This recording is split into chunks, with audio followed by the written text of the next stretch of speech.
চলো আজকে ঠাকুরবাড়ি পেঁপের ঘন্ট রেসিপি তোমাদের সঙ্গে শেয়ার করছি। পেঁপে কুচিয়ে নিয়েছি আর এরম ছোট ছোট ডুমো ডুমো আলু আর টমেটম নিয়েছি। পেঁপেটাকে এবার স্টেনারে গ্রেট করে নিচ্ছি।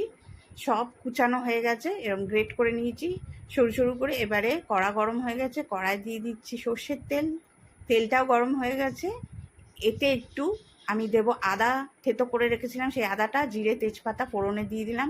একটু নাড়াচাড়া করে স্মেল বেরিয়ে আসতে তাতে দিয়ে দিলাম টমেটম কুচি আর স্বাদ অনুযায়ী নুন দিয়ে একটু নরম হয়ে গেছে টমেটো, তাতে দিয়ে দিলাম জিরে ধনে হলুদ লঙ্কা গুঁড়ো সব মশলা একসঙ্গে দিয়ে নাড়াচাড়া করে একটু কষিয়ে নেব। তাতে সিদ্ধ করে কুচিয়ে রেখেছিলাম আলুটা দিয়ে দিলাম, দিয়ে এবার গ্রেট করা পেঁপেগুলো দিয়ে দিচ্ছি, দিয়ে একটু নাড়াচাড়া করে ঢাকা চাপা দিয়ে রান্নাটা করব।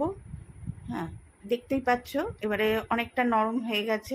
এবার এতে দিয়ে দেবো ভেজানো ছোলা, কুচানো নারকেল। এই নারকেলটা তোমরা কুড়ানো দিতে পারো, আমি কুচানো দিয়েছি।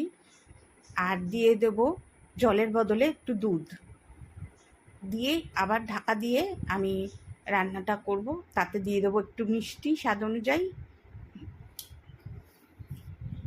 এই রেসিপিটা খুবই ভালো লাগে, এবার রুটি পরোটা ভাত সবের সঙ্গেই ভালো লাগবে খেতে।